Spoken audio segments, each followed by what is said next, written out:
thank you for coming out on a Wednesday night. I'm thrilled to have Michael here this evening. I can guarantee that everyone will leave this evening inspired, invigorated, and ready to advocate for change and action after hearing Michael speak. So I'd like to thank Michael for taking the time to come in from Washington. I'd like to thank the Arts Club as well for hosting this series. There's so much, so I have 3 pages of things here about Michael, which we could be here till midnight talking about all these topics. Michael, for those of you who don't know him, has had, I think, many careers. The 2 poles that I think of when I think of Michael is one that was coined by Chicago's own Sid Smith of the Turnaround King for his work with, as he would call them, unhealthy or sick arts organizations, which Michael has brought back to a very, very healthy life. Those include the Kansas City Ballet, Alvin Ailey, American Dance Theater, American Ballet Theater, and the Royal Opera House. In addition, Michael, since 2001, has been president of the John F. Kennedy Center for the Performing Arts, where, as we were discussing, they have programmed over 2,000 performances per year. That's why I look so old. Michael has written 3 books. The most current one here is called The Cycle.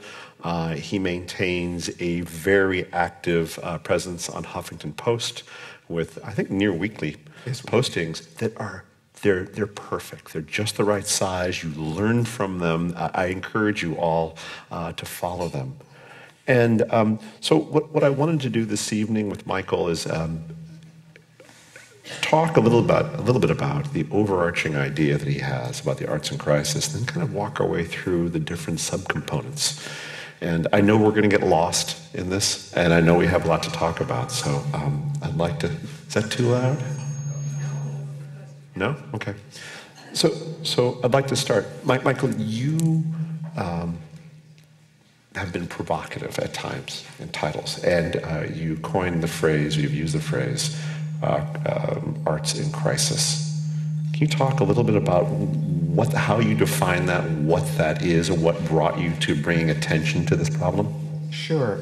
I started a project called Arts in Crisis after the stock market crash of 2008 because having spent most of my career working with very sick organizations, I came to realize that what made most arts organizations sick was that when they hit a financial bump, they responded in exactly the wrong way, which was they got more conservative, they did less art, they did less interesting art, and they shrunk.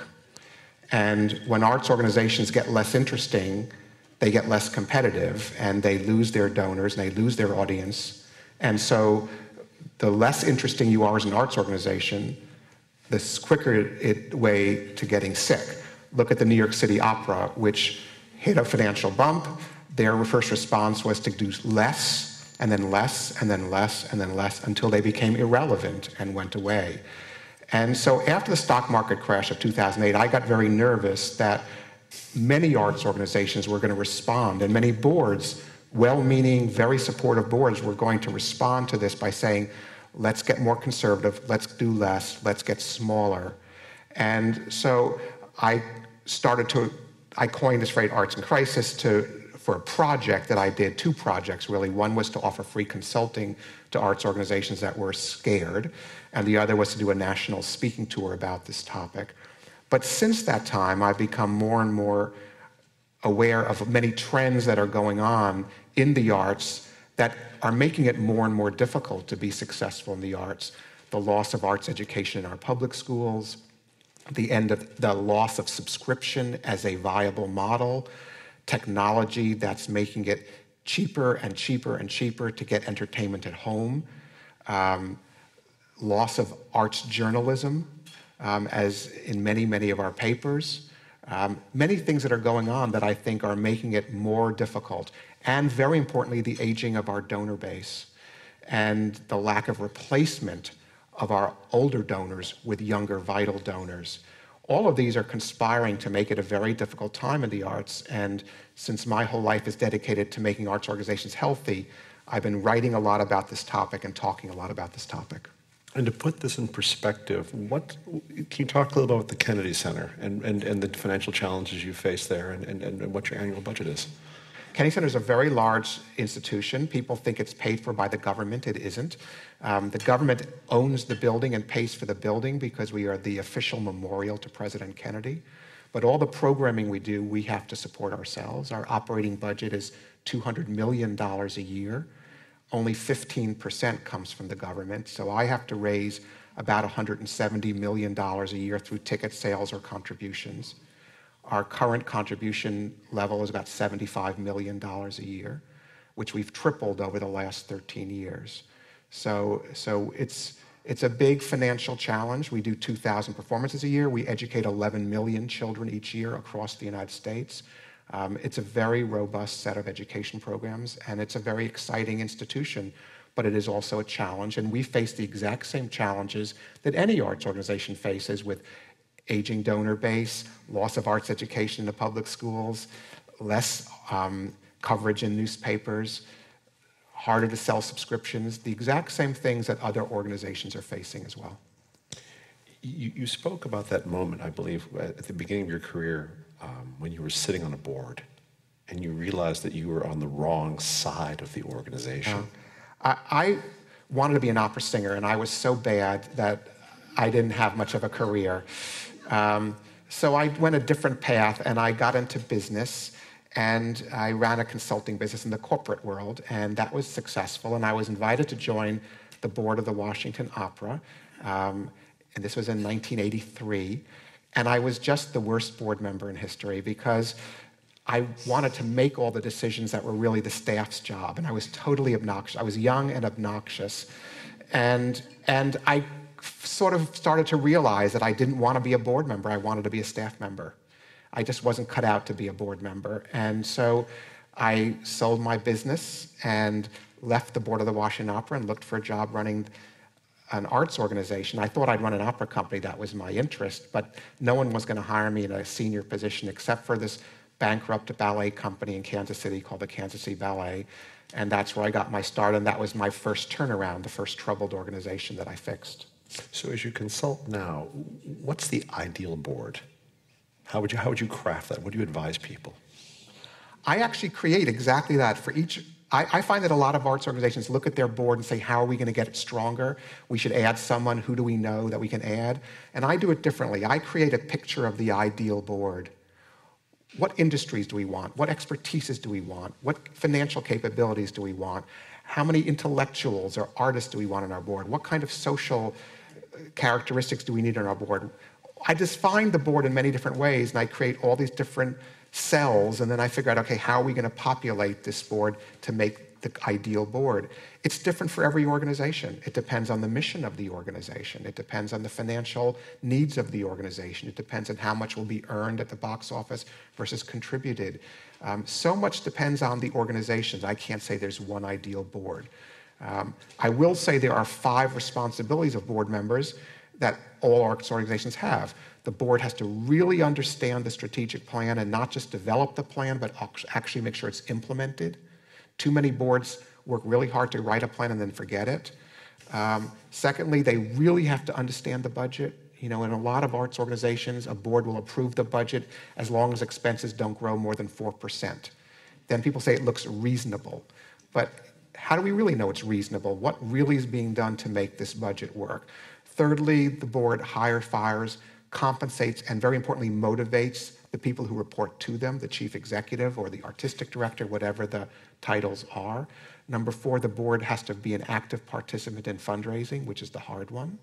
And number 5, the board has to serve as ambassadors for the organization. And I'll tell you, it's so interesting to me, because I go to dinners and cocktail parties the way you do all the time, and people will come up to me and say, oh, we had a board meeting last night, it was horrible.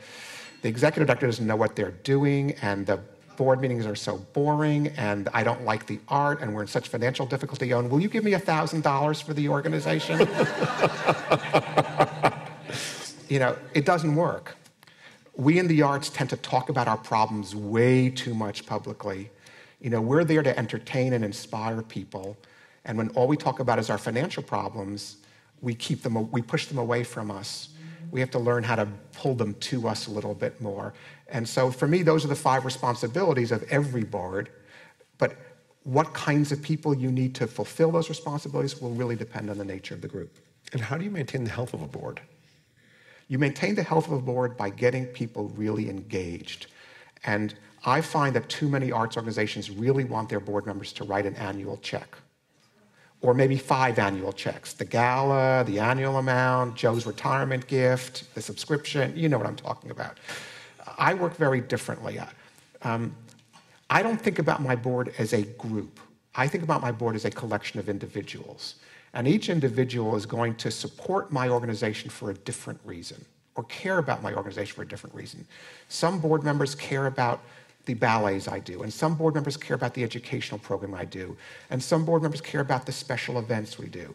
And what I try and do is find a way for each board member to have a personal relationship with the organization, to find something that matters to them, a project that matters to them. I used to be the associate director of a wonderful institution in New York called the Pierpont Morgan Library. It's a beautiful research library. And one of my board members, Charlie Morgan, a member of the Morgan family, all he cared about was the plumbing of the Morgan Library. And you know what? That was his project. That was great. And I like to engage every board member individually with me and with my staff on the project that matters to them. And I find that when I do that, each board member becomes a real advocate for that program. And when I can get most of my board engaging in a project, I now have a group of people who are all committed to different things we're doing, but they're all committed and they're all excited. And the amazing thing is they ask their friends to come, and they ask their friends to participate in their project. And they are fundraising without even knowing they're fundraising, because they're bringing new people into our family. And to me, that's what makes a board happy and engaged, is when people don't feel it's about writing the check. They feel it's about their personal involvement and fulfillment by working on something that matters to them personally. So to that extent, what's your relationship advice between boards and executive directors? I mean, there's obviously, I'm sure, some very common problems there. Number one, it's not all about the executive director and the board member. I involve my whole staff with my board. I don't feel like I have to control every relationship. I'm thrilled. One of my board members loves my international programming, and I have a great programmer on my staff who does the international programming. And Helen, my board member, loves Alicia, my programmer, and they spend a ton of time together. So much so that when we just did a festival last year of Nordic cultures, and we went around to each of the Nordic countries, Norway, Sweden, Finland, Denmark, etc., to announce the festival, Helen went with her, and she represented why American board members make financial contributions, and she made a speech in every country. This truly enriched her life, and she loved this more than anything. So they have their relationship. I have a rule that every board member gets spoken with at least once a month outside of board meetings, not artificially, not like it's my time to call Mrs. Smith, but rather because I know Mrs. Smith is working on this project. Every month, my staff or myself is calling Mrs. Smith to keep her really fully engaged and involved. And what we find is this builds a true unified sense between board and staff, which is what we're aiming for. You said that people want experiences, not things. Correct. How has that informed your programming and your audience development? It's really more about our fundraising, which is too many arts organizations think that if you give someone a hat, a mug, an umbrella, or a t-shirt, they're going to be happy to give you a contribution. And the truth is, most people have enough mugs. They really do. And they're really expensive to deliver. You've got to wrap it up and make sure it doesn't break and go to the post office and bring the box. There's a whole process of sending that silly mug to someone. And really what people want are not mugs. What they want is an experience. I can give people the most amazing experience. I can bring you into a dance rehearsal and you can watch a ballet being taught. I can take you backstage and have you watch an act of a play from off stage and watch what's going on around and backstage. I can take you as a production's being lit, and you can meet the lighting designer and see why lighting is the way it is. That's something that you're going to value. You can't buy that at Neiman Marcus, but you can buy another mug. And so I really want to focus on experiences. And I find that the way I build the allegiance, I talk about the word family a lot. I believe of my audience, my volunteers, my donors, my board as my family. And I believe that the healthiest arts organizations are the ones with the largest, growing, most diverse, most engaged families. And I find that too many arts organizations are not welcoming enough. They don't pull people to them and embrace them and make them feel part of the family. And I find that what makes people truly want to engage is the excitement I can create through the experiences I give them, far more than an extra t-shirt or an umbrella.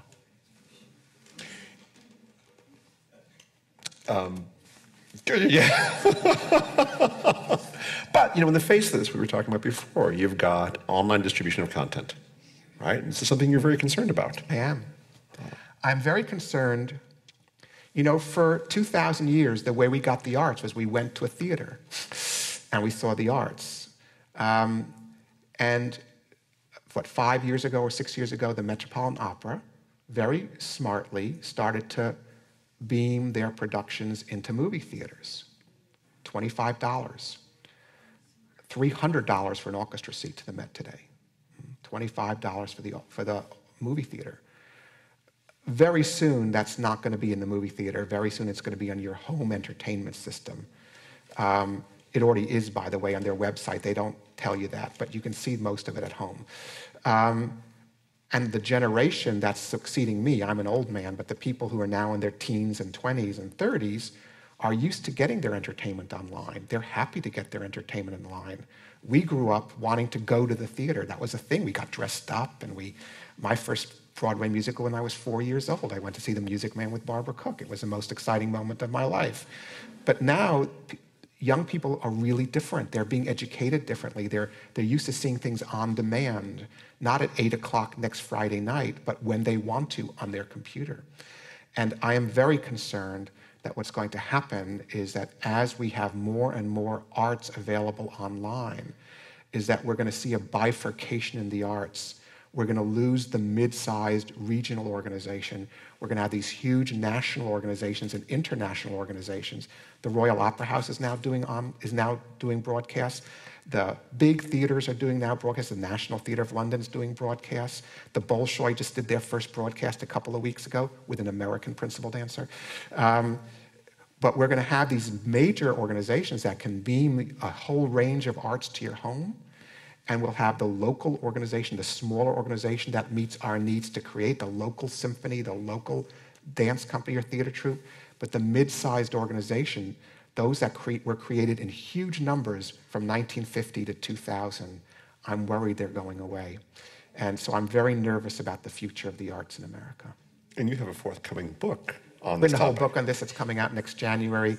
It was a very painful book to write because we love to stick our heads in the sand a little bit and say it's not going to happen, it's not going to happen.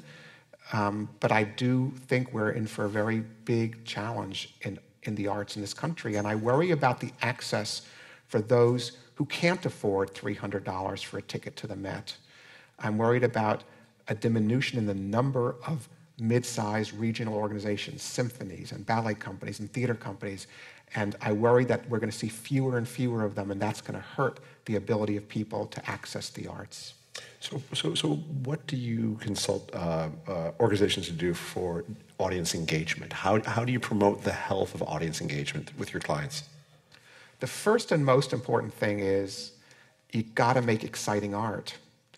And that means dreaming a little bit.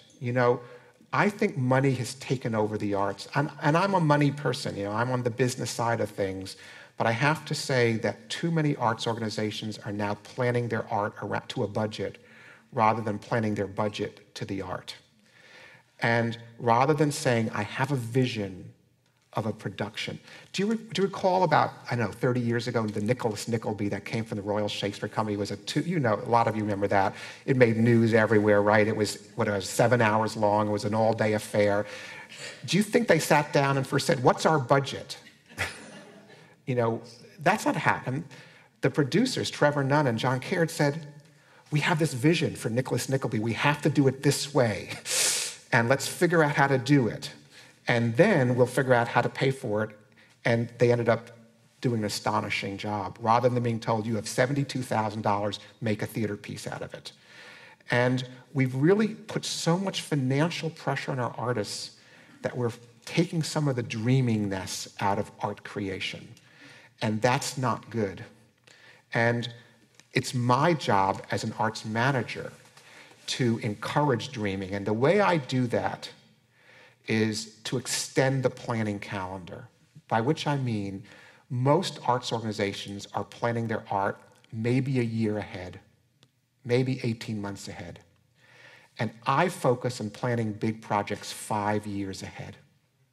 And I do it for lots of reasons. One is I do it because I can make the art better if I really think about it hard and really work on it. But the second big reason is because I have 5 years to build a family around that project. And if I only plan my art a year ahead, I go back to the same 30 donors every year for my money. I'm sure you've experienced that. There's 30, 40, 50 donors in Chicago who I bet give a big chunk of the arts funding. It's true in most cities. But that group is limited in size. And what I want to do is plan my art so far in advance that I can find new donors and bring and cultivate new people. I mentioned I did this Festival of Nordic Culture last year at the Kennedy Center. It was a huge deal. It was an $8 million project. I bathed the entire Kennedy Center, which is this big plain white box, in the northern lights. It was gorgeous. And I had visual arts and music and dance and theater and opera and knitting and Legos and you name it from the Nordic countries. Kennedy Center was filled with it. It took me 5 years to create it, but I also took 5 years to build a family around that project. So it was fully funded, and about 65% of the funding came from people who had never given us a penny before. Because I could envisage this project and I could make it wonderful, and then I could build a family around it. And if I had only given myself 12 months or 18 months to do it, it wouldn't have been as big, it wouldn't have been as interesting, and I would have gone back to my same donors and they would have said, Michael, I'm tired of giving you the money. And this is how I think we can make our mark more interesting, is to spend a little more time, give ourselves a little bit more, what I call the luxury of time, to build the project and to build a constituency around the project. And that way we can do bigger, dreamier, larger projects. And I believe if more arts organizations did that, we would have a much healthier arts ecology because we'd be producing more interesting work. And right now, too much of our work is just not interesting enough. Is that coming out of a fiscal mandate that people are engaged in these conservative, repetitive, or not particularly interesting programming decisions? I think that's what starts it, but I think we get into this routine. We develop what I call slots mentality. The Christmas slot, the funny slot, the news slot, the diverse slot. You know what I'm talking about. And we have to fill each of those slots each year. And that's not art making. That's not even curation. That's just filling in slots. Say, oh, what's the kids slot this year? We got to find something for the kids. To me, that does not promote the kind of dreaming I'm talking about. So what I do is I ask artists just to tell me what they want, to really tell me their most amazing project. And then I plan it, not for next year, because I probably can't afford it next year. I put it a few years out and work towards it. It makes the artists happier, and it makes the financials better. In most arts organizations, not most, many, the artistic director acts like the naughty child, and the executive director acts like the angry parent. The naughty child says, I want this, I want this, I want this. That's the artistic director. And the angry parent says, no, no, no, we can't afford it. Totally ridiculous, because the only job of the executive director is to support the dream of the artistic director. That's why I exist. I'm there to make artist dreams come true, nothing else. So to say, no, no, no, we can't afford it is completely, it's the wrong dynamic. So what I do is I say, tell me what you want, and you can have it all. You just can't have it all today. And you know what? No one minds that. I just array it out of over a number of years and say, okay, you're going to get this year, and this next year, and this next year, and the year after. And we create this whole array of everything they want. They're happy. I now have the time to get the resource, and we can do better art that way. And that can keep our audience more excited, And that's why we've been able to triple our fundraising in the last 13 years at the Kennedy Center, from 25 million to 75 million, because more people are excited by our work, because our work gets more interesting each year rather than more dull. Now, at the Kennedy Center, you have unique added dimensions to what you do, because you're operating also within the realm of cultural diplomacy and cultural heritage. Right. We do a lot with cultural diplomacy. I'm a huge believer in cultural diplomacy, that is using art as a way of building relationships abroad. But I think, honestly, we don't do it really smartly. Too much cultural diplomacy has come to mean, and I'm very controversial on this subject, and my peers mostly hate me for my views, so I'm sorry to all of you who will disagree with me. I don't believe sending an orchestra to North Korea for 2 performances really does a lot. We're performing for 1,000 each night of the most powerful people of the country. They already know America. We're not going to change their point of view.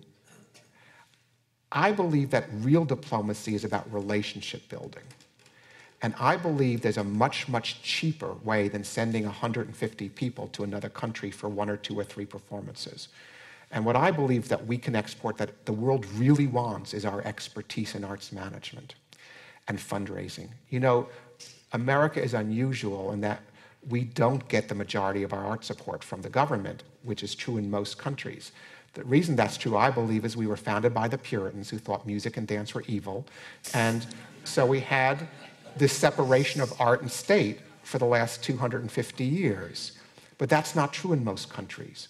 In most countries of the world, the vast majority of funding comes from the central government. But the problem is, almost no central governments can afford any longer to support the arts the way they were supported. And so you read of big cuts happening in even the big cultural capitals like Germany and Italy and France and England, but all across the world, governments are cutting back on their support to individual organizations. And that's putting the organizations into a bind, because they don't know how to make up that difference. But we do. We've learned over these last 150 years how to build private support for the arts. It's something we can teach very inexpensively. It's one person and taking a flight. I have now taught people from 82 different countries. I work intensively right now in Croatia and in Vietnam and in Ireland and in England and in the Arab world, teaching how you build a funding base. They're desperate for this knowledge. The governments are desperate for this knowledge. I am building relationships with thousands of arts leaders across the world. This is an inexpensive way to do cultural diplomacy, real relationship building, using what America knows best. The world doesn't want another piece of American culture. They get so many American movies, pop songs, television shows. When I travel to Saudi Arabia, they all ask me about the TV show Friends, because when I traveled to I did a lot of work in South Africa in the mid-90s. On Tuesday night in South Africa, every restaurant had to close because that was when Dallas was broadcast. Now, we don't think of Friends and Dallas as the culture we really want to be known for, but you know what? Around the world, they feel they have enough American stuff. But what they really need is our expertise. And so I've been on a mission for these last 12 years to really do, and it was started with Colin Powell when he was Secretary of State, started in Mexico right after we invaded Iraq, when our relation with Mexico really went downhill very fast. And we did a lot of work with the Mexican arts establishment, and now we've gone all over the world. And I believe this is a very, very inexpensive way. I wish more organizations, more people were doing this. It's a way to really build relationships abroad. It's a way to really show that we think their culture is important. It's a very generous act, but it's also a very great act for building relationships that last. And I continuously, every single day, get emails from Nigeria and from China and from Oman and from Czech Republic of my students who are asking questions or telling me about their progress. And this is one form of cultural diplomacy that I think really works well. And it's cheap. It's cheap. What are your talking points with policymakers about funding domestic arts programs? What's that conversation you have right now? What does it hinge on? It really depends on who you're talking to, and unfortunately, politicians don't really want to talk about the arts. It's not part of the political discourse in this country very often, or with very many of our elected officials. I do it a lot. I knock my head against the wall. The one thing I was able to get was when the big stimulus package was negotiated, that came out sort of between the Bush and Obama years. We did get $25 million in for the arts. That was a big victory. That was just yakking and yakking and yakking. But I really mostly I talk about children, and mostly I talk about how everyone talks about the creative economy we've entered. Everyone talks about the need to train people to be creative thinkers. And I talk about how the arts are the most efficient way of starting children on the path to developing their creative selves. And what's interesting is the people who get this the best, I find, are corporate executives. If you talk to CEOs of major corporations, they'll tell you their biggest problem is finding a workforce that can think creatively. They get the need. It hasn't yet translated enough into political action, but I'm still hopeful we can make that leap in the coming decade. How can the arts be better partners for corporations? There's a lot of, obviously, profit pressure on corporations. How can the arts be better? How can they deliver more to corporations for their funding? We have to deliver visibility to corporations. It used to be that corporations sponsored us because they were local and we were local, and they felt a relationship to the community. But now corporations are owned all over. So few corporations are owned by the people who live locally anymore. They're owned by foreign corporations, or investors are now all over the earth who will own General Motors. So General Motors doesn't care about Detroit the way it used to. And so we have to sell ourselves to our corporations, not on the basis of corporate responsibility, which was the old way, but on the basis of what we can do for them in terms of creating visibility. But if we're going to create visibility for a corporation, we have to become much more creative than just putting their name on a poster or in the program. We have to also be able to create visibility for ourselves. And I think one of the biggest shortcomings of arts organizations today is that we don't market ourselves very well. And we focus so much on how to sell next Thursday's performance of Giselle, and we don't focus on how do we sell ourselves as a vital, exciting, dynamic institution that you want to be part of. I call that institutional marketing, and I would say if there's one thing I focused on with my organizations, apart from creating exciting art, it's been about creating institutional marketing. Can I give an example of this? Please do, yes, absolutely. I used to run the Alvin Ailey Company. I did their turnaround. When I got there in 1991, they were virtually bankrupt. And no one could understand why. Like my board said, we're famous. Everyone's heard of Alvin Ailey. We toured the world. We toured the country. Everyone's heard of Alvin Ailey. Why are we bankrupt? We're so famous. And then shortly after I arrived, the author Alex Haley died. Alex Haley's the author of the book Roots. And we got thousands of letters of condolence because people thought Alex Haley was Alvin Ailey. And it's true. And that told me that we were not quite as famous as we thought we were. And in the arts, we make that mistake. We think everyone's heard of us. You could find people on the streets of Chicago who don't know what the Art Institute is. I guarantee it. Or who don't know what the Chicago Symphony Orchestra does, or where it plays, or that they're allowed to go. And it was true with Ailey. And they thought we wrote Roots. So I went on a one-year campaign, which I'm going to describe very briefly, to get people to understand what Ailey was. And I'll go through it really fast. It started in December of 1992, where I got us on the Phil Donahue show. You remember Phil Donahue. He was the one before Oprah. And we had the whole hour. My artistic director, Judith Jamison, spoke. Our dancers danced. 18 million people saw the show. If that's all we had done, it would have had virtually no impact, because marketing has to be done and done again and done again and done again. You can't just do one thing. The next month, January of 93, was President Clinton's first inauguration. And I found out through a board member there was going to be a gala the night before. And I wormed our way in. They did not want us in the worst way. By the way, the man who ran President Clinton's first inauguration, do you know who it was? It was your mayor, Rahm Emanuel. And believe me, he did not want the Ailey Company, but we got on it. I tricked him. And we got on the inaugural. With Bill Cosby and Fleetwood Mac and Barbra Streisand and cast of thousands. It was on CBS, 88 million viewers. 2 months later, we mounted an exhibition at the Smithsonian Institution about the history of the Ailey organization. In July, that was in March, in July of that year, we did a big free concert in Central Park. I got a corporation, it was our 35th anniversary year. I got a corporation that was celebrating its 35th anniversary of giving to the arts to fund it. CNN covered it, ran a segment every half hour for 24 hours. The next month, the mayor of New York at the time, Mayor Giuliani, named our street Alvin Ailey Place. And in November of that year, 2 books were published about us. One, the autobiography of Judith Jamison, our artistic director. One, a book of photographs by a man named Jack Mitchell, who'd been photographing us through our whole history. So it was a history of Ailey in photographs. And the next month, December of '93, 1 year after Donahue, was our 35th anniversary season. We opened with a big gala with Jesse Norman, Dionne Warwick, Al Jarreau, Anna Devere Smith, Maya Angelou, Denzel Washington, all participating. Everywhere you turned around for that year, there was Ailey doing something vivid and exciting. Our fundraising doubled from 1 year to the next.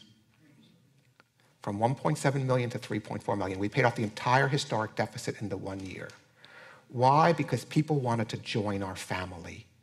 We were so exciting. We were the exciting thing that year, and everyone wanted to be part of us. By the way, none of it cost us a penny. Donahue paid for Donahue, the inaugural paid for the inaugural, Smithsonian paid for the exhibition, I found the corporation to pay for Central Park, the city paid for the street naming, the 2 publishing companies paid for the books. We did have to lay out the money for our gala, but it was a moneymaker. We made money, the tickets were expensive. So it cost us nothing. We were bankrupt, we had nothing. Why was it so potent? People wanted to join us, and number 2, my board got so energized. When I got to Ailey, I went to every one of my 36 board members saying, who do you know who can help us? I'll go, but give me a name. And the astonishing thing was not one of my board members had ever met another human being. They knew nobody. And then, after all this institutional marketing, after we were being talked about and written about on TV, all of a sudden they had made hundreds of friends in that year. And I realized something about boards, which is when an organization's in trouble, the board gets a little embarrassed. They won't talk about it. They may love the art and love the mission, but they get a little embarrassed. And there's a lot of reasons why board members get embarrassed. If the thank you letters have typos, or if you don't send thank you letters to their friends, if the theater's dirty, there's all kinds of reasons why people get embarrassed. And when board members are embarrassed, they don't ask their friends to participate. And so my job as an executive director is to make my board members so proud, so excited, they think they're doing their friends a favor by involving them. And that's what we did in Ailey, and that's what I mean by institutional marketing. All of those events, none of them were aimed at selling tickets, although our ticket sales went up. They were all aimed at getting people to say, boy, that Ailey organization is exciting. I really want to engage with that. I want to be part of it. Maybe as an audience member, maybe as a donor, maybe as a volunteer, maybe as a board member, but I've got to be part of Ailey. That's the fun place in town. And it's that institutional marketing that I believe we have to do as arts organizations to build our families. We've got to do the great art, and we've got to do the great institutional marketing, and we do them both repeatedly. We build our families, we build their engagement, we build their happiness, and when our families are large and growing and happy, they give us money. And when that money goes into better art, and we do better marketing, the family gets happier and more engaged and more supportive, and we get more money to do better art. And it's that cycle that is what characterizes healthy arts organizations. And the interesting thing, this is a long answer, I'm sorry. The interesting thing is most arts organizations, remember I said in the very beginning, I get nervous that when organizations hit a bump, they do the wrong thing. Most organizations do the very wrong thing, which is the first thing they cut in their budgets when they have a trouble is art and marketing, right? Because they are discretionary, you don't have to fire anyone, so it feels easier.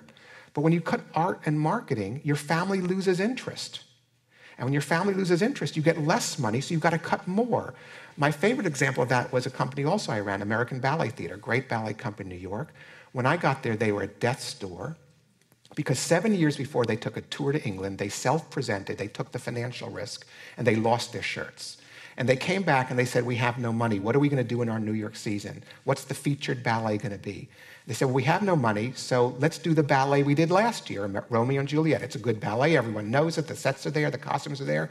So they made Romeo and Juliet their featured ballet. Well, when you do the same ballet 2 years in a row, the press is less interested. There's less to market. The audiences lose a little interest. The donors lose a little interest. So they had a little less money at the end of the season. So the next year, what was their featured ballet the next year? Romeo and Juliet, because it was cheaper. Less to market, families bored.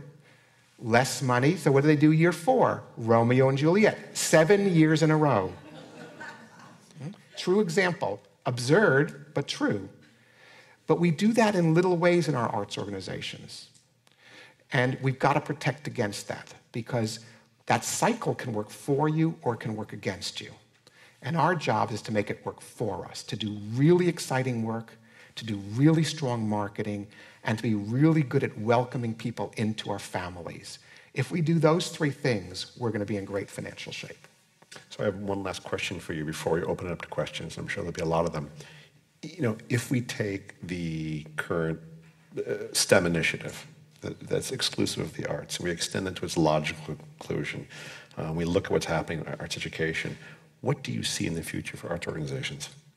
If we don't do remedial arts education, we're going to have fewer arts patrons. I'm very worried because, you know, there's a sociological trend to arts participation. It's been going on for 100 years. You can see, it's funny, you can see accounts in 1890 saying classical music's dying, the audience is so old. But what we had back then was we had a public school system that educated people in the arts. And most children participated in the arts until they hit their teens. And when they hit their teens and they discovered dating, a lot of people stopped the arts. And then they went to college or built a career and built a family. And between the ages of 15 and 50, a lot of people reduced their arts participation. Not me, arts are my passion. Not a lot of you, arts are your passion. But a lot of people, more people than not.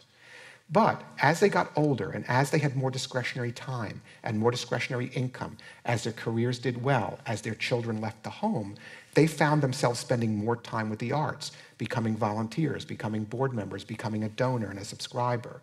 And so we constantly had this replenishment of 45 and 50-year-olds coming into the arts to replace those who were passing away.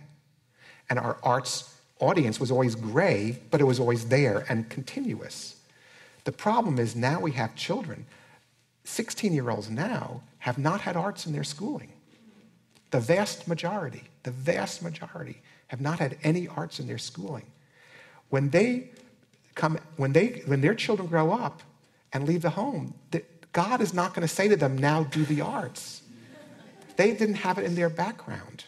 And so I very much worry about that. And so we have to work extremely hard and extremely smartly to build remedial arts education for those who are currently in their teens and 20s, and also for those who are now entering their schooling years, because we have to make sure that we have people to replace all of you 30 years from now, and to replace me. I'd like to open up for questions. Oh, okay. What did you do with the American Ballet Theater after Romeo and Juliet? Great question, because we were bankrupt. I didn't have a penny. I had no point shoes. We had to turn off every second light bulb because we couldn't afford to replace the bulbs. And at the end of the day, I'm sorry? Oh, repeat the question. I'm sorry. What did we do at American Ballet Theater instead of Romeo and Juliet when I got there? And I'm saying we got there, we had nothing. At the end of every day, we went around the rooms, literally to the offices, collected all the Xerox paper we had used, turned it upside down so the next day we could use the other side because we couldn't afford paper. That's how poor we were. So what do you do when you have nothing? So what you do is 2 things. Number 1, I said, let's create the most astonishing project in our history, but let's only plan it for 3 years from now. So we created the first full-length ballet in our history, commissioned ballet based on Shakespeare's Othello, with a commissioned score, new sets, new costumes, new everything. But we announced it 3 years before we did it and got people excited. So at least it looked like we were doing something, part 1.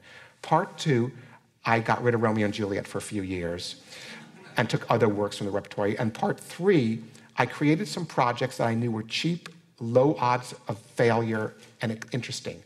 You know, each organization has to approach their from their own strengths. I talk about our assets. Every arts organization has assets, who we know, what our history is, what we can use. ABT had an amazing group of former dancers. We had these great dancers from the past, Cynthia Gregory and Baryshnikov and Nureyev. So I said, let's use these dancers and let's start doing master classes. Master classes were common at that time in classical music and opera, but weren't being done in dance. So I said, let's do something different. I started with Cynthia Gregory, great American ballerina, put her in a body mic, had her coach 3 of our young dancers in La Sylphide on a stage. It cost me nothing. My audience and my donors were mesmerized. They'd never heard a ballerina talk through a role, what she was doing physically, but also what her imagery she used, what she was thinking about as she danced this. This was wonderful for them. And so we did projects like that. I created an educational program up in Harlem called Make a Ballet that was sort of revolutionary, and we got PBS to film it, and we did a whole TV documentary. We did a whole series of things that were cheap, but brought us more present, made us more present, more interesting. And over the course of 3 years, we erased our entire deficit. So. Michael, I want to ask about arts facilities, because you said that the younger generation, plural, are less interested in going out and going to the institutions that we spend some tens and sometimes hundreds of millions of dollars on. I had the good fortune to go down and see the New World Center in Miami. It's great. And I realized what a new kind of performing arts center for music might look like around the world. And a lot of people have gone there to see that precisely for that reason. But what do you think is going to happen in the future to arts facilities, performing arts facilities, and how do you think that's going to unfold in the next 10 to 15, 20 years? My point of view is not popular. I think we've overbuilt. I think too many arts organizations have edifice complexes and want to build. There are many donors for whom the building is an easier way of giving or something they can see and it's tangible. And I'm afraid we've built a lot of facilities and without thinking about the money needed to actually operate them and do great art. You know, I know I'm on camera and I'm going to live to regret saying this, but the most iconic arts building in the world, I believe, is the Sydney Opera House. It's not a great opera house. It was designed to be a concert hall, but the opera company was stronger. When they saw how beautiful it was, they took it over. They can't share productions easily because it's not the right shape and size for an opera house, and it's caused a lot of financial problems for the opera company there. The building is not what makes the art. The art makes the art. And we really have to get off the focus of the beautiful new facility. That doesn't mean if you can afford it, if it's the right time in your cycle, then you can afford to take money out of that cycle I talked about where the money goes into programming, where you can divert it, then it's great. Alvin Ailey, I ran Alvin Ailey, we got rid of the deficit in 2.5 years, and everyone said to me, build a building for Alvin Ailey, build a building for Alvin Ailey. I said, we're not ready, we're now at ground zero. After being underneath the ground, we're now at ground zero. Let's get stronger. My successor fortunately waited 10 years until the cycle was so humming, the family was so big that they could afford to divert some of that money, and they built the most gorgeous dance building in Manhattan. A beautiful building, they were ready for it. And I think a lot of arts organizations build before they're ready, thinking that somehow it's a vacuum that's going to suck up people and suck in the money. It doesn't. You become house poor, and a lot of times the art becomes worse. I learned this in England. I ran the Royal Opera House. That just before I got there, the English government started a lottery, and the money went to the arts, and the money was only about to be allowed to be used for building new buildings. England is littered with buildings that are half used or not used at all. They were funded by the lottery. It's not a smart thing. I'm not against beautiful facilities, and I'm not against facilities like the New World Center that really does embrace the community and serve the needs of that organization. It wouldn't serve the needs of the Chicago Symphony. It's too few seats. It wouldn't be economic. but it's perfect for that organization. There are things to be learned from it. They have built a beautiful video wall where you can sit outside and the public comes and watches concerts on the video wall. And they also, every Wednesday, show movies and such. I'm now adding to the Kennedy Center. We're going to have a beautiful video wall at the Kennedy Center. We learn. But I really do believe that we have to attend to the quality of our art before we attend to the quality of our facility. And we see what happened with the Minnesota Orchestra when the board engaged in a successful $50 million campaign to renovate the hall, and at the same time try to cut the musicians' salaries 33%. It didn't end well. We know that. The Kennedy Center has been a role model for relating to arts organizations, the symphony and the opera. Can you comment on that process? Sure. In 1987, we merged with the National Symphony Orchestra. It was an independent organization. It was having huge financial difficulties. Roger Stevens, who was the head of the Kennedy Center at the time, brought them into the fold, and we took responsibility for their financials and essentially manage it, even though they have a board. The financials are part of the Kennedy Center financials. 3 years ago, I had to do the same thing with our local opera company, the Washington National Opera. It was having financial difficulty. We did what's called an affiliation, and now their financials are merged into our financials, and so I am responsible for that as well. It is a model that we find works very well. We diversify our risk, if you will. I'm a portfolio manager. I have my orchestra risk, my opera risk, my theater risk, my jazz risk, my ballet risk, and I'm constantly figuring out a portfolio of projects each year that can address each of the art forms without bankrupting any one of them. I will say it's a very big challenge with critics because no one art form gets the attention any one critic. If you're the critic of theater, all you care about is the theater, and you're saying, why is opera getting that money this year? But as an institutional model, we find it works very well. It gives us something for many different tastes, and I think it's created an interest. Our season every year, announcing our season's fun because every year it's different and different art forms get the spotlight and different projects. And also it has allowed us to do cross art form projects. So for example, one of my favorite projects we did in my history was about 7 years or so ago. We did a whole festival about the 1940s in America. The 1940s was the most amazing time in American arts. Big band jazz, great playwrights like Tennessee Williams, great films, great ballet. Both ABT and New York City Ballet were formed in the 1940s. Great modern dance, great composers, Aaron Copland, Leonard Bernstein. It was such a fertile period right after World War II. And we did a whole festival, and we could cover the whole landscape because we work with all the different art forms. And it was really fun. And so I really do like these cross-cultural projects and cross-art form projects, cross-disciplinary projects, I should say, because what they do is they really excite our audience and allow them to experience art within a different kind of context. And we find that's very, very popular and interesting for us to do as well. Someone in the And back we've had a of the room. surplus every year for 13 years, so it works. Michael, in Chicago, we do two things fairly well: support the arts and our sports teams. Given that one of our sports teams, and I won't name which one, made a big mistake of not broadcasting their games, and they saw how their viewership, really dropped. In the arts, are you finding that using the internet and streaming is really helping the organizations with their viewership and sponsorship? And also really expanding, not just to Chicago, New York, LA, but, to North Dakota, the arts. And is this also filling the gap of educating, children, because they're not getting it in the schools, and whether it be the YouTube or those type of things? That's one question. And just the other one very quickly, it sounds like the arts are really moving more business-like. Don't you have to accept creative destruction then with the internet? I believe that the internet has the power to do all the things you've said. I don't believe we in the arts have figured out how to do that quite well yet.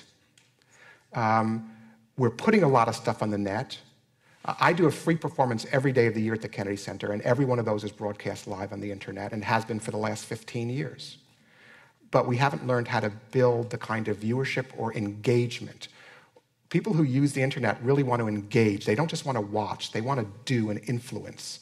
And so we have to figure out how to do this better. I believe the internet can be an amazing tool to spreading our art, for building our audiences, but we haven't learned to do it really well yet. And the truth is, at this point, I think there's some cannibalization going on where people are watching on the net or going to the Met's and movie theaters but not buying the tickets. Met's a good example. The Met's an amazing institution. They are now in thousands of movie theaters around the world, including in New York. Yet last year, they only sold 69% of their tickets. So down from about 90% a couple of decades ago.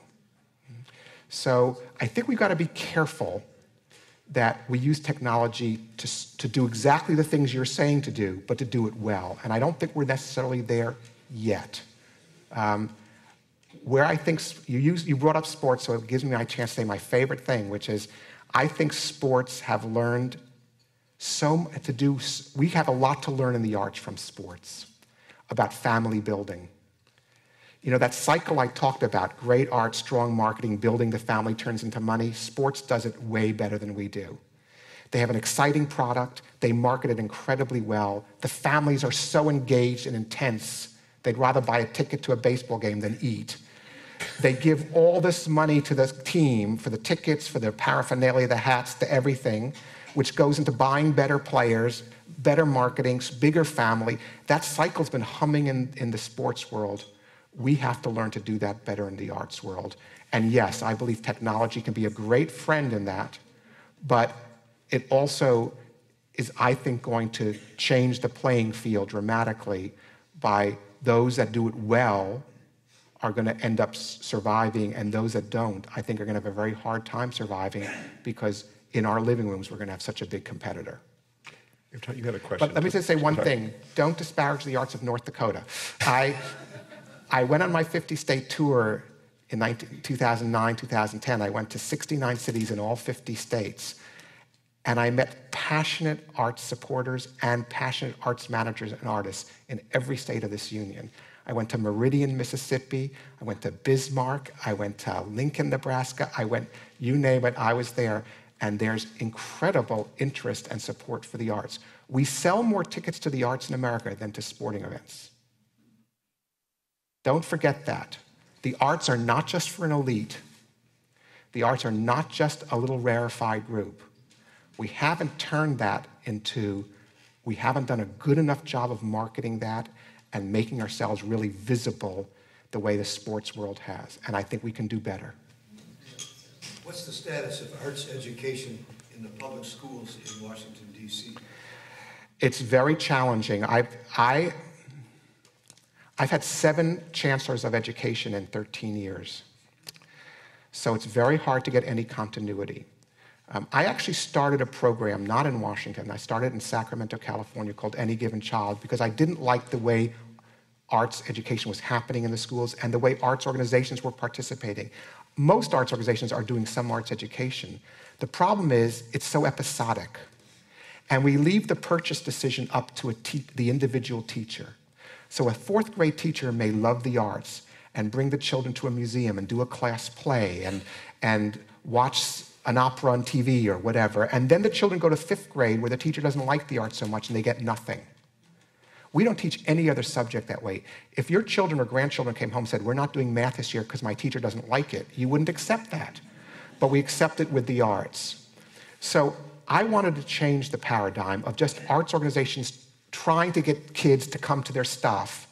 And I said, I want to work in individual cities, and I'm going to work in a city where I can get the mayor and the superintendent to agree to a program where every child's going to have the arts. And what I'm going to do is I'm going to go in and organize all the arts organizations in town and the school system and create a curriculum, K-8. So the first city that did this was Sacramento. The mayor of Sacramento is an amazing man named Kevin Johnson. If you care about basketball, you know him as KJ, the Phoenix Suns. And he came to one of my 50-state tours, and he said, I talked about this idea. He said, we're going to be the first city. And they are. And every child in Sacramento, K to 8, now has the arts. And every arts organization in town participates.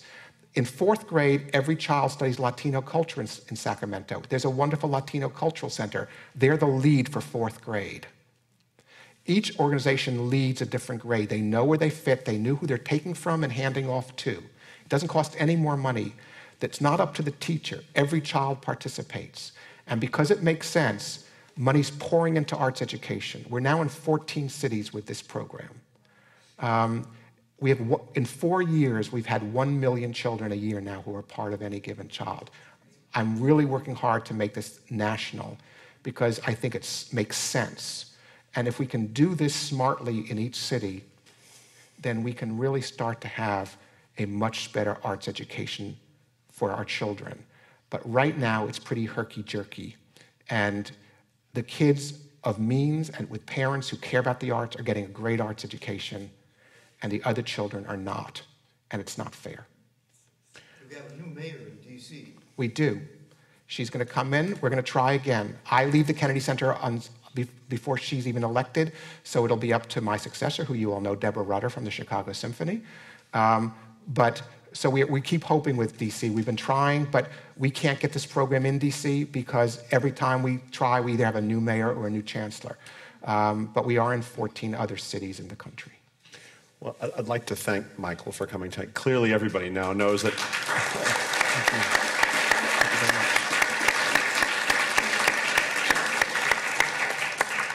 Michael doesn't sleep. I talked to him about this. He just kind of perpetually stays awake and kind of manages all this. So thank you very much. Thank you very much. That was Thank really you all wonderful. very Thank much. you for coming.